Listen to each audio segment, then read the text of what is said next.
Corona শনাক্ত ও সংক্রমণের হার কমলেও রাজধানীর হাসপাতালগুলোতে দেখা গেছে এলোমেলো চিত্র। সরকারি এক হাসপাতালে রোগী কমলেও অন্যটিতে কোনো পরিবর্তন নেই। আবার শুরু থেকেই করোনা চিকিৎসায় থাকা একটি বেসরকারি হাসপাতালের রোগী কমছে। চিকিৎসকরা বলছেন এসব চিত্র দেখে করোনা কমেছে বলা যাবে না। এ বিষয়ে আরও তথ্য জানাচ্ছেন সহকর্মী ডলার মেহেদী। কুর্মিটোলা জেনারেল হাসপাতাল, এখানে শুরু থেকেই কোভিডের চিকিৎসা করা হয়। ৩ সপ্তাহের পর রোগী কমেছে 40%।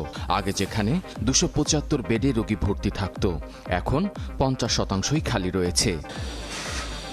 শেখ রাসেল গ্যাস্ট্রোলিভার ইনস্টিটিউটের আবার সেই ধরনের চিত্র দেখা যায়নি। এখানে 3 সপ্তাহে সেই ধরনের পরিবর্তন আসেনি। কোভিড কোনো সপ্তাহে রোগী কমেছে, আবার কোনো সপ্তাহে রোগী ভর্তি বেড়েছে। তেজগাঁও ইম্পালস হাসপাতালে 3 সপ্তাহর ব্যবধানে কোভিড ভর্তি রোগী কমেছে 30%। ডাক্তাররা বলছেন প্রতি সপ্তাহে রোগী হ্রাস বৃদ্ধির হার স্থির নয়। শুধু ঢাকার হাসপাতাল নয়, সারা দেশের চিত্র একই। কোভিড গবেষকরা বলছেন বিশ্ব স্বাস্থ্য সংস্থার নিয়ম অনুসারে টানা 4 সপ্তাহে মোট শনাক্ত থাকবে 5%-এর নিচে। এই নিয়ম গেল 10 মাসে দেখা যায়নি। তাই এই মুহূর্তে মাস্ক পরার বিকল্প নেই বলছেন কোভিড গবেষকরা। যখনই আমাদের মাস্ক পরার পরিমাণটা বাড়ে, তখনই আমাদের সংক্রমণ সংখ্যাটা কমতে শুরু করে, এবং এটা একটা ডিরেক্ট রিলেশনশিপ। এটা জুলাই আগস্টে যেরকম হয়েছিল, তারপরে যখন একটু কমতে শুরু করলো মাস্ক পরার পরিমাণ, তখন কিন্তু আবার বাড়তে শুরু করলো। এবং সরকারি কিছু পদক্ষেপ, নো মাস্ক নো সার্ভিস, কিংবা কোথাও কোথাও আইনি পদক্ষেপ, কিংবা মাস ডিস্ট্রিবিউশনের ফলে যেটা হয়েছে যে গত কয়েকদিন যাবত, যে গত 2-3 সপ্তাহ যাবতে আমরা দেখছি যে মাস্ক পরার পরিমাণ তুলনামূলকভাবে বেড়েছে। সবাই পড়লে আমরা আরো ভালোভাবে, আমরা আরো নিরাপদ থাকবে। শুধু যারা আপার middle class, lower middle class, middle ক্লাসের মধ্যে এটা আছে, তারা অনেক ভালো অবস্থায় আছে, তাদের মধ্যে শনাক্ত হয়তো বেশি হচ্ছে। কিন্তু আমার মতে আমরা অনেক তথ্য আছে যে কেন হবে না তাদের। আমরা হয়তো তারা আসছে না টেস্টিং এর জন্য, তারা এটাকে সর্দি কাশি মনে করে বসে আছে বাড়িতে। ডলার মেহেদী, 71, ঢাকা। সময় প্রতিবেদনটি দেখছিলাম। আরেকটু যোগ করে নিতে চাই, দেশে পরীক্ষার তুলনায় করোনা রোগীর শনাক্তের হার কমছে। গতকাল বৃহস্পতিবার পর্যন্ত রোগী শনাক্তের হার ছিল প্রায় 15%, যা গত 3 মাসের মধ্যে সর্বনিম্ন। স্বাস্থ্য অধিদপ্তরের তথ্য বলছে সপ্তাহওয়ারি হিসেবে টানা 7 সপ্তাহ সংক্রমণ শনাক্তের হার কমতির দিকে। তবে বৈশ্বিক পরিস্থিতি বিবেচনায় বাংলাদেশের এই হার এখনো বেশি। সংক্রমণ শনাক্তের হার বেশি এমন শীর্ষ 10টি দেশের মধ্যে বাংলাদেশ একটি। এই বিষয়গুলো নিয়ে কথা বলবো। আমাদের সাথে আজ রয়েছেন আইইডিসিআর এর প্রধান বৈজ্ঞানিক কর্মকর্তা এএসএম আলমগীর। জনাব এএসএম আলমগীর, আপনাকে স্বাগত জানাচ্ছি আমাদের এই আয়োজনে। অনেকগুলো প্রশ্ন রয়েছে আপনার কাছে, সবগুলো বিষয় জানার চেষ্টা করবো অন্তত। তবে একটা ছোট বিরতির পর আমাদের সাথেই থাকুন। দর্শক, বিরতির পর আবারও স্বাগত জানাচ্ছি আমাদের এই আয়োজনে। টানা 3 সপ্তাহ যদি পরীক্ষার তুলনায় শনাক্তের হার 5%-এর নিচে থাকে, তাহলে পরিস্থিতি নিয়ন্ত্রণে এসেছে বলে ধরা যায়। সেক্ষেত্রে শর্ত হচ্ছে প্রতিদিন ন্যূনতম 20,000 মানুষের নমুনা পরীক্ষা করতে হবে এবং দেশের সব জেলা থেকে নমুনা সংগ্রহের বিষয়টি নিশ্চিত করতে হবে। আমরা আসলে কি করছি সেই বিষয়টি নিয়ে কথা বলবো। আমাদের সাথে রয়েছেন আইইডিসিআর এর প্রধান বৈজ্ঞানিক কর্মকর্তা এএসএম আলমগীর। জনাব এএসএম আলমগীর, আপনাকে স্বাগত জানাচ্ছি আমাদের এই আয়োজনে। বিরতির পর আবারও ফিরলাম আপনার কাছে। গত কয়েক সপ্তাহ ধরেই আমরা দেখছি যে শনাক্তের হার 6-7 এরকম জায়গাতেই রয়েছে। আজ তো 5.74 দেখা যাচ্ছে। কি এমন ঘটনা ঘটলো যে আমাদের শনাক্তের হার জাস্ট সংক্রমণ নিয়ন্ত্রণ করা যাচ্ছে এইরকম ঘরের কাছাকাছি এসে পৌঁছালো?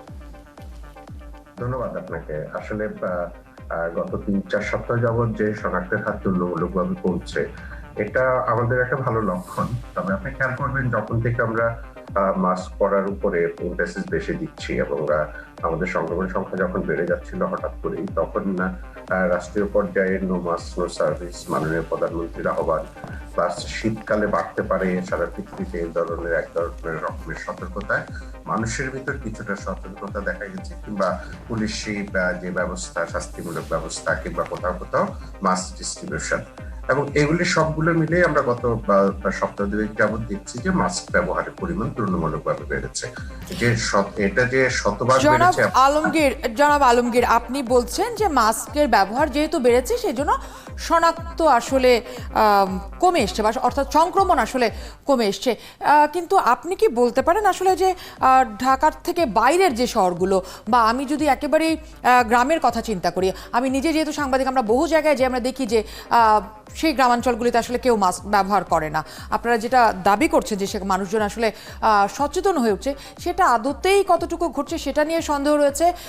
অন্তত 20,000 মানুষকে পরীক্ষা করতে পারতে হয়, কিন্তু আমরা দেখেছি যে গড় আসলে 13 থেকে 14,000 বা 15,000-এর মধ্যে আসলে পরীক্ষা থাকে, এবং সেটা দেখা যাচ্ছে যে সেখানে যারা দেশের বাইরে যাচ্ছেন এদেরকেও সেই হিসাবের মধ্যে আনা হচ্ছে।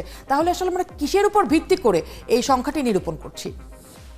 আমি প্রথমে একটা কথা পরিষ্কার করি যে কত হাজার টেস্ট করলে রিয়েল সংখ্যাটা পাওয়া যাবে, এই কথাটি যারা 20,000 বলেন তারা আসলে এটার কোনো অঙ্ক নাই, এটার কোনো স্ট্যাটিস্টিক নাই, সারা পৃথিবীতে নাই। সো বাংলাদেশে আমরা গড়ে 15,000 টেস্ট হচ্ছে, এটা যদি 50,000 হয় তাহলে আমরা সবচেয়ে বেশি খুশি হই। আমরা 50 থেকে 60,000 টেস্ট করার মতো এখন ক্যাপাবিলিটি রাখি সরকারি ল্যাবগুলোতে। কিন্তু যেটা হচ্ছে যে উপজেলা পর্যায় পর্যন্ত আমরা রোগীর নমুনা সংগ্রহ করি যদি সন্দেহভাজন রোগী আমাদের কাছে আসে, এবং হাসপাতালে এবং আমাদের নমুনা সংগ্রহের যে সেন্টার গুলাতে সেখানে যত রোগী আসে সেই রোগীর উপর বেস করেই কিন্তু আমাদের ডেটা বা আমাদের পরীক্ষা করা হয়।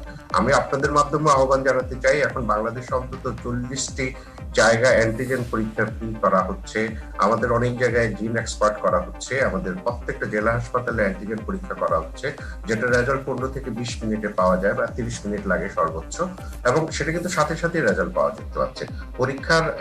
এটা আরেকটা কথা, আমি একটা এপিডেমিওলজিক্যাল তথ্য আপনাকে দিই যে সারা পৃথিবীতেই এটা যত রোগী শনাক্ত হয় তার অন্তত ডবল রোগী কিন্তু সামাজিকভাবে বিভিন্ন জায়গায় আছে, সবাই যে পরীক্ষার আওতায় পৃথিবীতে কোথাও আসে না। কিন্তু তুলনামূলকভাবে যে শনাক্তের সংখ্যা কমছে সেটা যদি আমরা ধরে রাখতে পারি কনস্ট্যান্ট, তাহলে না, এই যে শনাক্তের সংখ্যা কমছে, আপনি কি মনে করেন যে সংক্রমণ নিয়ন্ত্রণের টেস্টিং, ট্রেসিং, আইসোলেশন এগুলো কোনোটি আসলে এই মুহূর্তে বাংলাদেশে সঠিকভাবে হচ্ছে? কারণ আপনি আপনার বক্তব্যেই বলছেন যে একজনের সাথে আসলে আমাকে দ্বিগুণ করে সেটা হিসেব করে নিতে হবে, কিন্তু আদতেই কি আসলে সেটা আমরা ট্রেস করতে পারছি, বা সেই ম্যাপিং কি আমরা করতে পারছি? করতে পারছি না, এই কথাটি বোধহয় ঠিক নয়। আপনি দেখেন বাংলাদেশে সর্বোচ্চ সংক্রমণ হচ্ছে ঢাকা এবং চট্টগ্রাম, এছাড়া বিভাগীয় শহরগুলোতে। জেলা পর্যায়ে আমাদের তুলনামূলকভাবে অনেক জেলায় কিন্তু সংক্রমণ সংখ্যা 10-এর নিচে নেমে গেছে। সো জেলা পর্যায়ে যে সতর্কতা সেটা কিন্তু ঢাকা শহর কিংবা চট্টগ্রামের পর্যায়ে কিন্তু সেটা চলে না। সো মাস্ক পরার যে ক্যাম্পেইন গুলো সারা দেশে হচ্ছে, এবং এটা যদি আমরা ধরে রাখতে পারি এটা সারা দেশেই কমবে, এবং এখন ঢাকায় তুলনামূলকভাবে কমছে, এটা হয়তো চিটাগংও তুলনামূলকভাবে কমছে, কিন্তু এটা কিন্তু এই কমাতে স্যাটিসফ্যাকশনে কিছু নাই। এখানে আমাদের আরো সতর্ক থাকতে হবে, কারণ শীত এখনো শেষ হয়নি, এবং সারা পৃথিবীতে শীতে যে তাণ্ডব চলছে করোনার, সেই তাণ্ডব কিন্তু বাংলাদেশে যে কোনো সময় শুরু হতে পারে। সো স্যাটিসফ্যাকশনে কিছু নাই এখানে। কারণ একদল বিশেষজ্ঞ কিন্তু বলেছিলেন যে জানুয়ারি শেষে সর্বোচ্চ সংক্রমণ হবে, কিন্তু এখন আবার দেখা যাচ্ছে, বা আপনাদের কাছ থেকে আমরা যে তথ্য পাচ্ছি সেখানে দেখা যাচ্ছে যে সংক্রমণ কমছে। মানুষ আসলে কিভাবে এই তথ্যগুলোর উপর ভরসা করবে? একদল বিশেষজ্ঞ যারা বলেছেন তাদের সাথে আমরাও কাজ করি। এখন সকল তথ্যপাত্র, সকল ভবিষ্যৎবাণী সবসময় সবার যে একদম সাইন্টিফিক্যালি যেটা আসলে ভবিষ্যৎবাণী করা যায় না, আমরা তথ্যপত্রের উপরে বিশ্লেষণ করেই সে কথাগুলো বলছি।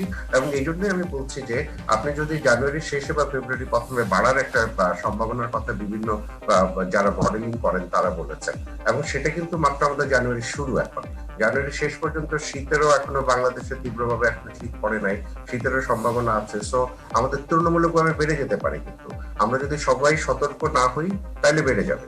এবং সতর্ক হওয়া মানে হলো যে ব্যক্তিগতভাবে হওয়া, সামাজিকভাবে হওয়া, এবং রাষ্ট্রীয় যে কার্যক্রমগুলো চলছে সেগুলি সমান তালে চালাতে হবে। এখানে পরীক্ষা করা এবং কন্ট্যাক্ট ট্রেসিং করা এবং যে হাসপাতালে আইসোলেশন করা।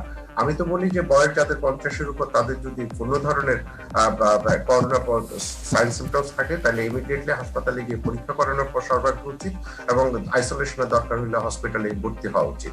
আমাদের এখনো যে আমাদের মৃত্যু কমতে পারছে না, আমরা একটা মৃত্যু কামনা করি না। অনেকে 17-18 হইলে অনেক কম কম বলেন, আমরা একটা মৃত্যু কামনা করি না। এগুলিও কিন্তু জি, নিশ্চয়ই আমরা সেটা একেবারেই কামনা করি না। একটু ভ্যাকসিন প্রসঙ্গে আসতে চাই। জরুরি পরিস্থিতিতে ঔষধ প্রশাসন যে অনুমোদন দিয়েছে অ্যাস্ট্রাজেনেকার, সেটা এই বিষয়ে আসলে হুয়ের ব্যাখ্যা কি? যেহেতু আমাদের এখানে কোনো ধরনের পরীক্ষা হয়নি, কিন্তু জরুরি পরিস্থিতি বিবেচনায় ঔষধ প্রশাসন এই অনুমোদন দিয়েছে।